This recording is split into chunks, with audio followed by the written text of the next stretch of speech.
네, 뉴스 정면 승부 매주 수요일에 마련되어 있는 코너죠. 수요 스페셜 새 남자의 정치수다 시간입니다.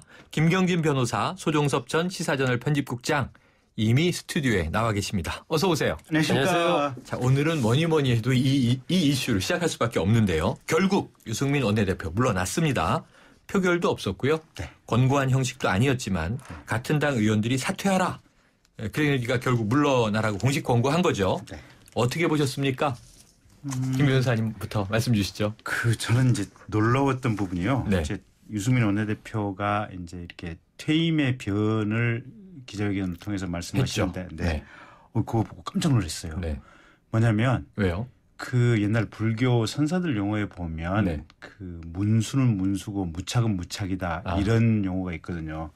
뭐냐면 부처의 문수보살의 공력이 아무리 센다고 하더라도 나 무착 스님은 나일 따름이다라고 강한 자기 존재를 이렇게 피력하는 거거든요. 근데 유승민 원내대표가 오늘 뭐라 그랬냐면 헌법 1조 1항을 얘기했어요. 맞습니다. 네. 대한민국 민주공화국이다. 근데 저는 그 얘기를 듣고 나서 이게 결국은 딱 그 얘기거든요. 한 번만 더 생각해 보면 현재의 행태가 현재의 과정이라든지 이런 프로세스가 전현 민주공화국에서 일어날 수 없는 일이 발생하고 있다라는 아주 강력한 비판이거든요. 역설적인 표현이다. 예. 어쨌든 이게 대통령에 대해서 저렇게 강력하게 비판할 만한 사람이 대한민국 내에 누가 있을까. 정말 직접 화법이 아니었음에도 불구하고 사실은 직접 화법이죠. 네, 사실상의 직접 화법이다. 누구나 그렇게 들었죠. 자, 김 변호사님은 그렇게 네. 보셨고요. 네. 소 국장님은요. 역시 그 대목이 뭐 오늘 화제도 굉장히 화제도 됐고 그렇죠? 예, 눈에 띄었던 부분이면은 틀림없습니다. 그만큼 이제 유승민 원내대표라는 사람을 재발견하는 아주 그런 계기가 됐다. 네. 이게 그 전부터 뭐 많은 학자라든지 이제 국회의원들 사이에서는 유승민 원내대표에 대한 평가가 뭐 좋은 평가들이 많았죠. 이른바 블루칩이다. 뭐 이런 얘기를 많이 했었는데. 많이 알려졌었는데요. 예, 그런데 이번 일을 계기로 하여튼 전국 정치인으로 부상을 했거든요. 지금부터가 이제 유승민 원내대표로서는 굉장히 중요할 것 같습니다. 왜 그러냐면 이게 하나의 가치를 부여하고 상징화된 부분에서 굉장히 유승민 원내대표가 대중 정치인으로 이제 거듭나는 계기가 됐는데 네. 한편으로 본다면 어떤 이 상황 관리를 해나가는 부분에서의 본인이 좀 아직은 부족하다. 또 이런 부분을 또 노출시키는 부분들이 있거든요. 그래서 그런 것들을 잘 보완을 해 나간다면 앞으로 상당히 보수 이 새누리당 이 틀을 넘어서서 중도 세력 나아가서는 이제 새정치민주연합 지지자 일부까지도 이 끌어갈 수 있는 흡인력을 갖는 그런 힘을 이번에 얻었기 때문에 뭐 현실적으로 지금 상황에서 본다면 명분이 이제 의원총회라는 게 주어졌고 또 현실적인 측면에서 봤을 때 김무성 대표 포함해서 이제 많은 의원들이 사퇴할 수밖에 없는 거 아니냐는 쪽으로 돌아섰기 때문에 뭐 본인도 그걸 받아들일 수밖에 없는 상황 속에서 이제 물러난 건데 그러한 메시지 같은 것들을 아주 국민들 가슴에 이 콕 아주 남는 그런 어법을 잘 이게 말씀하세요. 그 메시지가 너무나 강렬해서 이건 이 양반이 아주 크게 되거나 아니면 한 방에 훅 죽거나 둘 중에 하나다. 이게 결국 이제 적극적인 이른바 새누리당의 골수 지지하는 사람들 입장에서 보면 약간 튀는 부분이 좀 있는 거예요. 그런 부분도 있는데 하지만 지금 시대적인 흐름이나 좀 중도 합리적인 노선으로 새누리당이 바뀌어야 된다고 생각하는 사람들 가슴에 불을 지른 거죠. 제3의 길을 바라고 있는. 결국은 이게 당장 내년 이제 선거가 있고 공천인데. 그렇죠. 친박계에서 또 대통령이 공천에 대해서 어느 정도라도 입김을 좌우할 수 있다면 길을 쓰고라도 유승민 대표 내년 선거에 못 나가게 할 것이다. 저는 그렇게 읽고 있습니다. 그래서 아까 훅 갈 수도 있다라는 표현을 쓰신 거군요. 자, 조금 더 놀라신 것은 이 김경진 변호사님이 더 놀라신 것 같아요. 오늘 사퇴 기자회견에. 하지만 두 분이 말씀하신 게 결국 사퇴라고 하는 것은 이 원내대표 측에서 물러나게 된 거잖아요. 상황 논리에 떠밀렸던 뭐 의원 다수의 이제 입김이었던 간에. 그래서 그렇게 좋은 모습은 아닌데 근데 존재감을 강하게 국민들에게 박았다. 이 평가는 두 분 다 공히 같이 해 주셨어요. 자, 이런 사례가 헌정사상 처음 있는 일이라고 합니다. 그렇다면 결국 우리 정치사에서는 나쁜 선례를 남긴 걸까요?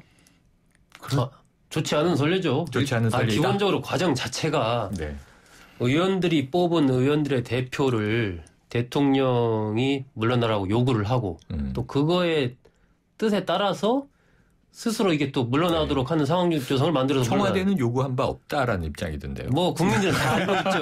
네. 이게 결국 이번에 그 유승민 대표가 이야기한 이른바 민주공화국 그런 어떤 가치, 법과 원칙, 정의 이런 부분들을 국민들이 들으면서 연상하는 건 결국 이제 박 대통령의 어떤 제왕적 리더십과 연상해서 네. 대치하는 개념으로 이해할 수밖에 없는 거거든요. 혹은 항명 아니었느냐? 예, 네. 그렇습니다. 그러고 뭐 실제로 그런 의미가 있다라고 좀 뭐 봐야죠. 네. 그럼 김 변호사님도 뭐 나쁜 선례다. 그렇죠. 네. 그러니까 이게 이제 일각에서는 새누리당 일각에서 옹호하는 것은 당헌 8조를 가지고 얘기를 하고 있거든요. 네. 결국은 집권 여당은 대통령의 정강이나 정책을 뒷받침하기 위해서 노력해야 된다라는 이걸 가지고 얘기를 하는데 네. 그 이전에 당헌 이전에 기본적으로 국회의원 한 명 한 명이 헌법기관이고 또 대통령은 새누리당의 평당원 중에 한 명에 불과하잖아요. 네. 당 조직으로 본다면. 네. 과거처럼 무슨 제왕적 총재가 아니잖아요. 대통령께서 누누이 강조하시는 게 삼권 분립의 정신이고 그렇다면 완전히 분립되어 있는 행정부의 수반, 국가 의전 서열상 1위에 불과한 행정부의 수반이 결국은 국회의 정치 또 여당 내부의 당직에 대해서 명확하게 그냥 한 방에 정리를 해버리는 이런 상황이어서 어쨌든 이게 생길 수도 안 되는 선례가 지금 생겨버려서 앞으로 아마 대한민국 헌정사에 계속 두고 남을 일이 아닌가 싶습니다. 네. 자, 오늘 이 사전 발언 신청자만 30명이 넘었다고 해요. 유승민 원내대표 사퇴를 두고 이제 새누리당 내 의원들 그렇게 하고 싶은 말이 많았던 이야기들 무슨 얘기들이었을까요? 이게 결국 보면 뭐 사실 의원들 중에는 물론 진작부터 물러나야 된다라고 주장한 사람도 있었지만은 대부분의 의원들은 이건 아닌데 하는 그런 생각들을 많이 가지고 오다가 상황이 길어지니까 이것도 바람직하지가 않다. 어떻게든 빨리 정리돼야 되겠다. 상태가. 예, 이런 이제 어떻게 보면 좀 딜레마 속에서 의원총회가 열렸기 때문에 마음이 막 흔쾌하지는 않았을 것 같아요. 네. 그리고 결국 이제 친박이나 비박계의 의원들이 이번 의원총회 앞두고 사전에 뭐 여러 가지 사발통문 돌리면서 그렇죠. 서로 얘기를 했지 않습니까? 네. 그러니까 거기서도 이제 좀 조직적인 부분도 있었던 것 같아요.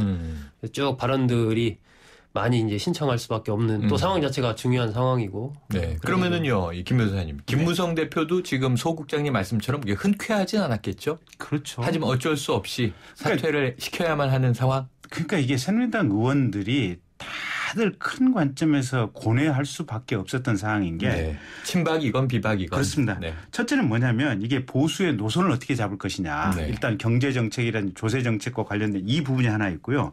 두 번째는 내년 총선을 박근혜 대통령의 얼굴로 치를 것이냐 아니면 개혁적인 아이콘인 유승민의 얼굴로 치를 것이냐 이런 게 하나 있었고 선택적 고민이. 세 번째는 대통령의 말씀이 썩히 옳지 않다는 것은 새누리당 내부의 의원들도 대체로 공감하는 부분인데 그럼에도 불구하고 대통령직이라고 하는 어떤 현실적인 권위를 따를 것이냐 아니면 유승민 대표가 얘기했던 헌법 1조 1항의 이상론을 따라갈 것이냐 이런 문제들이 복합적으로 착종되면서 다들 골치가 아프다 보니까 30명이나 발언을 한 것 같아요. 그렇군요. 자, 지금 여러분께서는 이 수요 스페셜 새 남자의 정치 수다 듣고 계신데요. 이게 4부로 계속 이어집니다. 안녕하세요. 홍주동 김수미예요. 차오르 정렬 2588 대리운전 2588 좋아요. 차우가 똑같아요. 2588 언제나 어디서나 2588 좋아요. 대리운전 차우가 같네 차우가 같아 2588 네, 3부 순서는 여기까지고요. 잠시 후 4부로 이어집니다. 뉴스 정면 승부 4부 시작합니다. 수요 스페셜 새 남자의 정치 수다 계속해서 이어가고요. 김경진 변호사, 소종섭 전 시사저널 편집국장과 함께하고 있습니다. 계속해서 여러분 의견 문자 서비스 샵 0945로 보내주시고요. 짧은 문자 50원, 긴 문자 100원의 정보 이용료가 있습니다. 자, 계속 4부 이어가 보죠. 이제 오늘 원내대표 계급장을 뗐습니다. 유승민 의원으로 돌아간 거죠. 이런 얘기가 저는 기억이 좀 남네요. 고통받는 국민 편에 서서 용감한 개혁을 하겠다. 제가 꿈꾸는 따뜻한 보수, 정의로운 보수의 길로 가겠다고 했던 약속도 아직 지키지 못했다. 자, 앞으로 계속 꿈꾸는 정치 하겠다는 얘기이지 않습니까? 유승민 의원의 행보 어떻게 될 걸로 보세요, 소 국장님? 이번 일을 계기로 저는 유승민 원내대표가 그러니까 새누리당의 원내대표에서 이른바 국민의 원내대표로 거듭나는 네, 그런 계기가 됐다. 더 성장하는군요. 예. 여기도 지금 보시면 국민 편에 서서 용감한 개혁을 하겠다. 네. 그러니까 이것이 그러니까 집권 여당 내에서 정치권 내에서 유승민 대표의 거취 문제나 위상이 어떻게 될 건가에 관계없이 이미 국민들한테 아주 강력한 괜찮은 사람이다. 네. 저 사람 괜찮다. 이런 이제 인식을 확실하게 심어졌기 때문에 네. 굉장히 소중한 자산을 본인도 획득을 했고 그래서 앞으로 역할이 저는 더 커질 것이다. 예, 그렇게 좀 보고요. 유승민 의원 개인적으로는 뭐 당분간은 아무래도 좀 상황을 좀 보겠죠. 보겠지만은 내년 이제 총선이 관건인데 네. 이게 뭐 지금 보면은 대구를 떠나서 서울로 출마한다, 뭐 공천을 받겠느냐, 뭐 못 받겠느냐 여러 가지 그렇죠. 전망들이 많이 나오는데 저는 그런 것과 관계없이 이미 유승민 원내대표는 이미 국회의원이 된 겁니다 지금. 그 정도의 이 어떤 차세대로서의 네. 강력한 이미지를 이미 획득을 했기 때문에 이미 차세대 의원 내년 총선은 따놓은 당상이다. 막 이렇게 평가해주고 계세요. 예, 저는 굉장히 선거도 오기 전에. 높게 저는 평가를 하고 있습니다. 그렇군요. 안 그래도 다음 질문이 그거였거든요. 네, 네. 자, 당보다 더 커졌다. 뭐 이런 표현도 아까 쓰셨는데 좋습니다. 정치적인 평가, 뭐 국민 다수에게 또 반대자들도 있겠지만요. 그런데 이제 내년 공천 당장 받아야 선거에 나가는 거 아닙니까? 총선에. 유승민 의원이 사퇴하지 않고 버틴 이유가 그냥 훅 사퇴하는 경우에 정치적 생명이 이대로 끝나버릴 것이라는 위기감 때문이다. 그래서 시간을 끌었다. 이런 분석도 있는데요. 이런 해석과 함께 김 변호사님 내년 공천 어떻게 될 것 같으세요? 지금 사실은 새누리당 내부 권력 구조가 어떻게 될 것인가 네. 정말 안개 속인 것 같아요. 네. 일단은 대통령이 승리를 한 거 아닙니까? 친박계가 승리를 했고 네. 그렇다고 한다면 이제 대통령이나 친박계의 뜻대로 당이 돌아갈 것이다라고 이런 지금 예측할 수는 있는 것 같아요. 네. 헤게모니를 계속 장악하고 있으니까. 네. 그런데 그거는 지금 표면적인 흐름에 불과하고 네. 그러면 물밑에 의원들의 어떤 진심의 마음의 흐름은 어떻게 될까? 그다음에 새누리당 당내 당원들의 마음이나 지지의 향배는 어떻게 될 것인가? 이 부분과 관련해 가지고는 이번에 친박계가 굉장히 잃은 게 많다. 네. 그래서 큰 틀에서 보면 지금 수도권에 있는 새누리당 의원들 같은 경우는 이번 사태를 통해서 대통령을 내년 얼굴로 삼고 선거를 치르는 것이 더더욱 유리하지 않게 됐다라고 생각을 할 수가 있는 것 같고 이제 그러면 이게 내년 공천의 주도권을 지금 김무성 대표가 할 것인지 아니면 대통령이나 친박계가 공천을 주도해 나갈 것인지 아무도 지금 예측할 수 없는 상황인 것 같아요. 그래서 앞으로 한 두세 달의 흐름을 봐야 되는데 그중에 하나가 이제 신임 원내대표가 누가 될 것인지 뭐 이런 부분도 조금 지금 이 김경진 변호사님 발언 시간을 알람으로 정해 놓으셨네요. 그만 말씀하시라고 본인 핸드폰이 땡땡 울리고 있는데 계속 말씀을 이어가고 있어서 그래서 소국장님께 여쭤볼게요. 말씀 매듭 지어주시고요. 그래서 간단히 말하면 어쨌든 새누리당의 주류를 어떻게 가져갈 것인지는 앞으로 신임 후임 원내대표 선출되는 이 과정까지 조금 지켜봐야 되는 문제이기 때문에 당장의 유승민 원내대표의 정치적 생명이 어떻게 될 것인가는 사실 아무도 예측할 수 없다. 아무도 예측할 수 없다. 자, 그런데요. 여기서 그럼 소국장님 또 그 다음에 책임론이 또 있어요. 이 김무성 대표 역할이 너무 없었던 것 아니냐. 그러니까 어찌 보면 진작 사퇴하지 사퇴할 걸 시간 끌었다. 이런 또 이제 비판도 있고요. 또 한쪽에서는 결국 사퇴의 명분이 없었던 거 아니냐. 근데 사퇴까지 가지 않았느냐. 이런 또 비판이 있는 거고요. 그 중간에 이제 당 대표로 김무성 대표가 서 있는데 어떻게 평가하십니까? 김무성 대표로서는 이번 사태에서 가장 중요한 것은 역시 당을 어떻게 하면 이게 안정화해서 갈 수 있는가. 균형 잡을 것이냐. 모든 김무성 대표의 지금 생각은 내년 총선입니다. 당을 끌고 가야 되니까. 그러니까 내년 총선에 어떻게 하면 새누리당이 승리할 수 있을까. 모든 방점을 거기다 찍고 보고 있기 때문에 이번 사태에서도 예를 들면 일방적으로 박 대통령 편에 설 수도 없는 것이고 왜 그러냐면 유승민 원내대표의 이야기한 부분들이 명분이 있는 거고 또 유승민으로 상징되는 그러한 이른바 개혁적 보수 이런 부분도 끌어안고 가야 되는 그런 과제가 있는 것이기 때문에 그렇다고 또 유승민 원내대표를 일방적으로 편들 수도 없는 거예요. 당청 관계에서 여러 가지 또 박 대통령과의 관계 또 박 대통령이 갖고 있는 그 든든한 30%를 넘나드는 네. 고정 지지층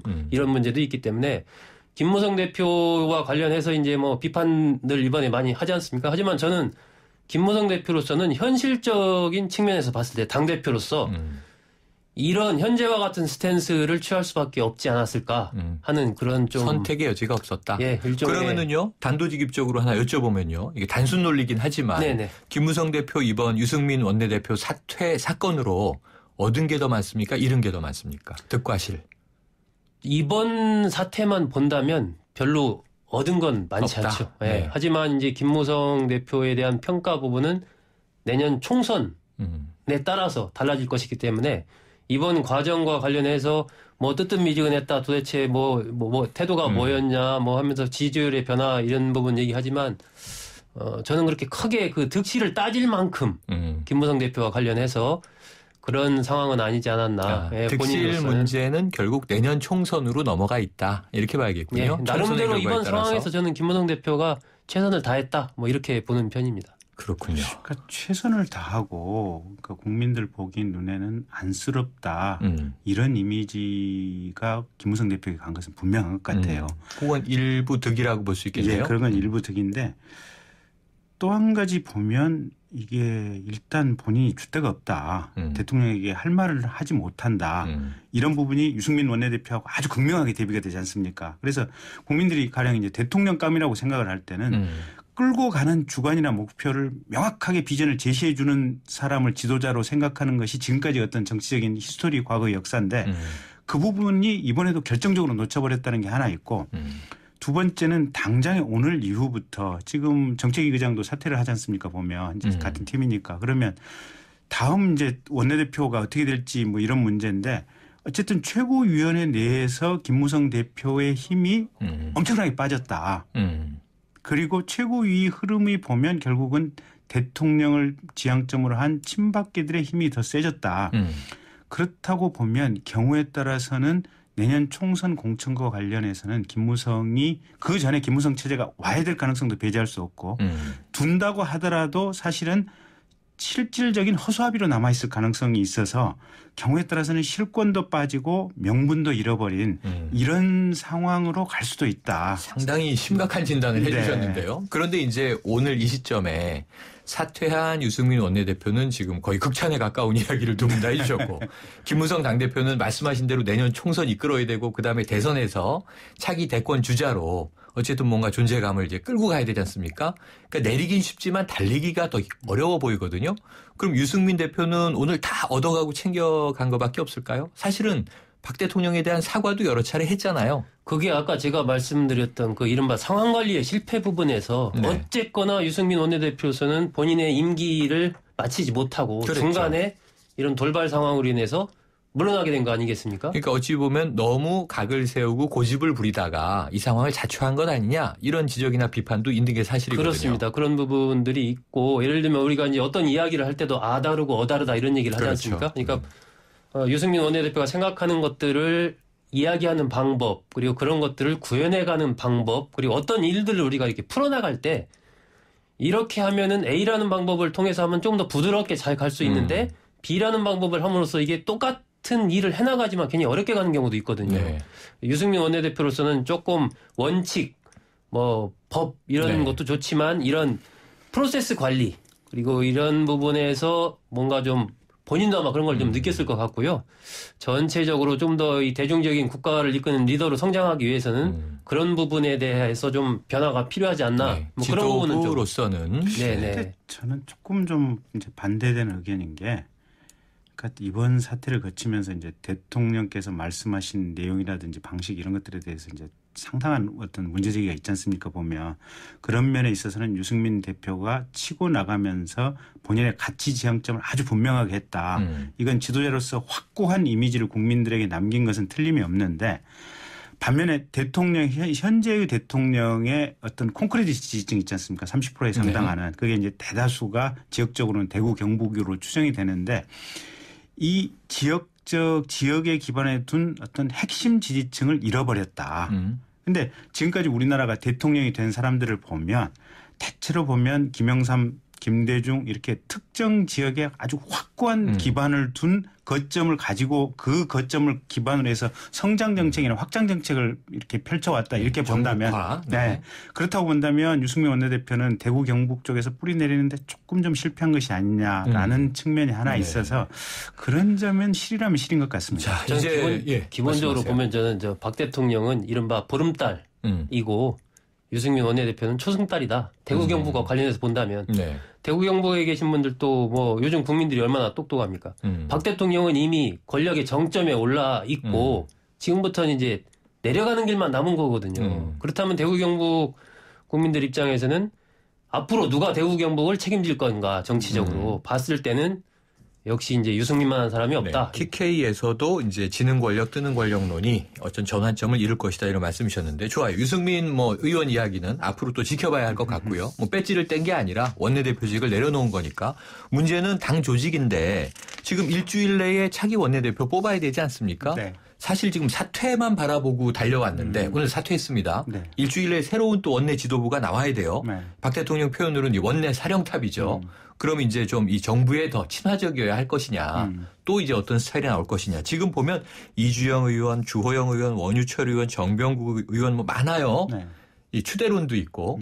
어떻게 될 거로 보세요? 원내 지도부 누가 좀 유력하고 누가 하면 더 새누리당을 잘 이끌어갈 수 있을까요? 지금 친박계 쪽에서는 가장 일제 방법론상으로는 경선 안 했으면 좋겠다. 추대했으면 좋겠다. 그다음에 유승민의 재판이 되지 않도록 이 청와대하고 굉장히 의사소통이 잘 되는 사람을 추대했으면 좋겠다. 이 워딩이 나오는 것 같더라고요. 네.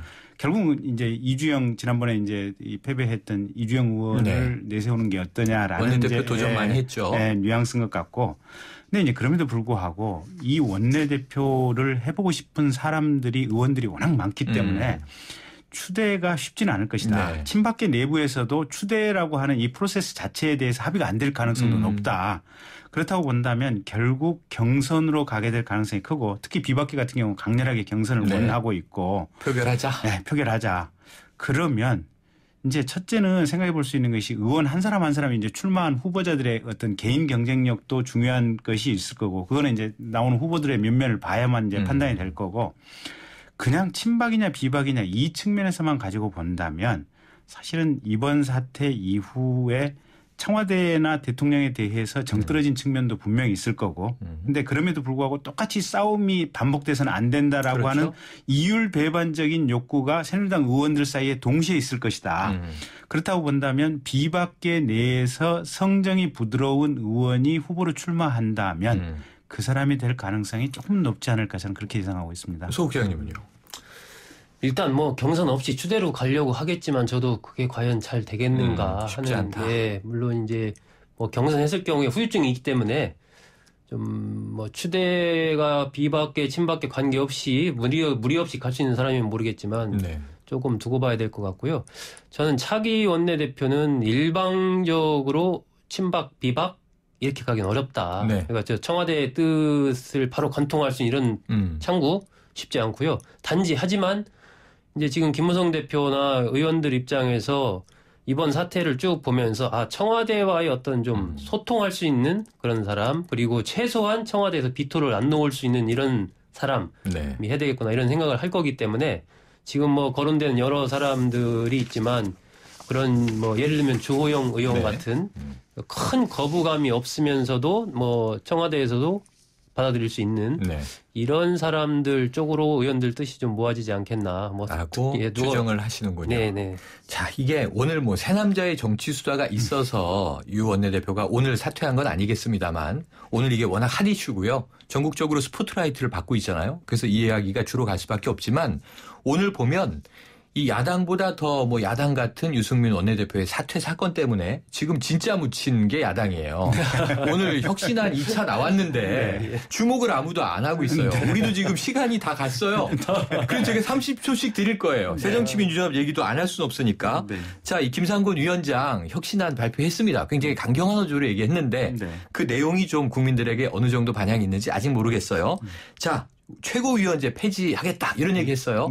여기에 대해서 30초씩 이게 될까요, 안 될까요? 김 변호사님. 쉽지는 않아 보입니다. 근데 다만 이제 여당도 그렇고 야당도 그렇고 사실은 이제 중지를 모은다는 측면에서는 최고위원제가 반드시 필요한 제도이긴 하지만 네.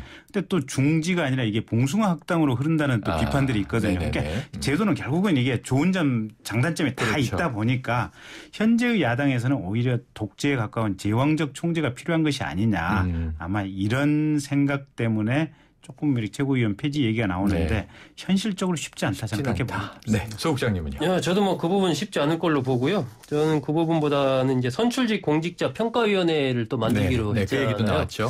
그 부분 괜찮은 시도 같은데 저는 이왕 혁신위에서 안을 내놓고 그렇게 갈 때 아예 그렇다면 그 위원장 임명이나 이런 부분도 지금 보면 비노에서 문제 제기하는 핵심적인 고리가 이것과 관련해서 지금 네.